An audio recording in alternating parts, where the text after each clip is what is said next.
Saudara, hari ini Komisi 2 DPR RI menggelar rapat dengar pendapat Kementerian Pan-RB. Salah satu yang dibahas adalah jabatan ASN yang dapat diisi oleh TNI Polri. Terkait aturan ini, menurut anggota DPR dari fraksi PKS Mardani Alisera, reformasi sudah mengamanatkan tidak ada lagi dui fungsi TNI Polri. Meski Menteri menyatakan persyaratan akan dipersulit, Mardani menilai lebih baik tidak membuka kotak Pandora. Periode ini selalu untuk TNI Polri, karena reformasi memang sudah menggarisbawahi wajib ada kanal sendiri, ya, tidak ada lagi dui fungsi, ya, tapi masing-masing fokus profesionalitas. Maka PKS menganggap biarkan institusi TNI dan Polri dan institusi sipil dikelola dengan dua manajemen yang berbeda. Pak Menteri sudah mengatakan akan dipersulit migrasi dari TNI Polri ke ASN atau ASN ke TNI Polri. Perlu ada persyaratan khusus. Tetapi yang lebih baik jangan buka kotak Pandora. Sebaiknya teman-teman TNI Polri full urus TNI Polri, karena itu juga banyak ASN diurus sipil. Peraturan pemerintah yang memungkinkan jabatan ASN diisi oleh prajurit TNI dan personel Polri tengah disusun. Seperti apa mekanisme pengisian jabatan ASN oleh TNI Polri nantinya? Kita bergabung dengan jurnalis Kompas TV Valentina Sitorus di Gedung DPR Senayan, Jakarta. Valen, soal jabatan ASN diisi oleh TNI Polri, apakah sudah ada detail bagaimana mekanismenya dan posisi apa yang boleh diisi oleh TNI Polri? Iya, Cindy dan juga saudara, selamat malam. Jadi kalau membahas mengenai apakah sudah dibahas lebih lanjut, nah ini masih dalam proses.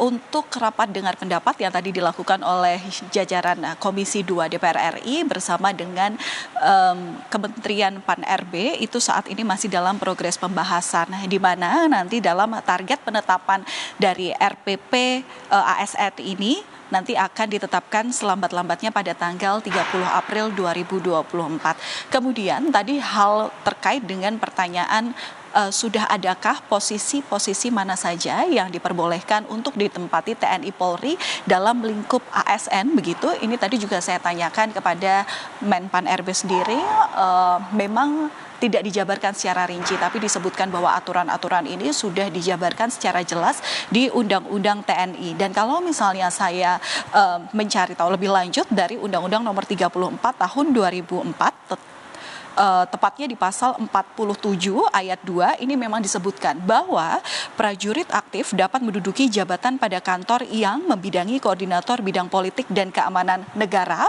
pertahanan negara, sekretaris militer presiden, intelijen negara, sandi negara, Lembaga Ketahanan Nasional, Dewan Pertahanan Nasional, Search and Rescue atau SAR, Narkotika Nasional, dan kemudian Mahkamah Agung. Ada 10 instansi lembaga yang boleh ditempati oleh TNI Polri dalam lingkup ASN itu sendiri.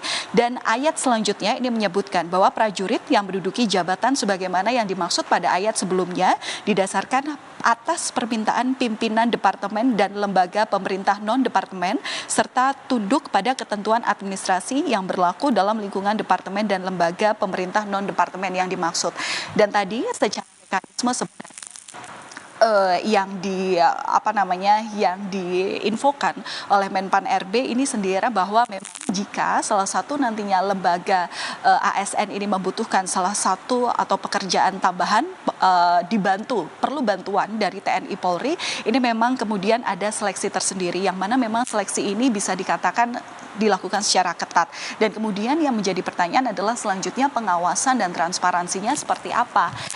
Ini nanti lingkupnya adalah dari kesekjenan, di mana nanti pastinya sudah ada tim profesi ahli yang kemudian melakukan seleksi terhadap calon-calon dari TNI Polri yang kemudian akan diperbantukan dalam pekerjaan yang kemudian dipasrahkan begitu ya, atau kemudian dibutuhkan bantuan dari lingkup TNI Polri.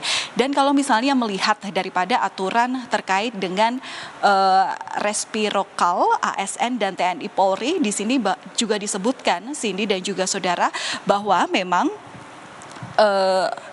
jabatan atau pengisian jabatan dari prajurit TNI dan anggota Polri ini hanya untuk jabatan ASN tertentu pada instansi pusat tertentu. Artinya hanya untuk level eselon 1 dan hanya ada di lingkup pimpinan pusat. Kemudian prajurit TNI dan anggota Polri yang menduduki jabatan ASN pada instansi pusat tidak dapat beralih status menjadi ASN. Kemudian khusus bagi prajurit TNI dan anggota Polri yang merupakan talenta terbaik, ini merupakan yang terbaik di lingkungan TNI Polri.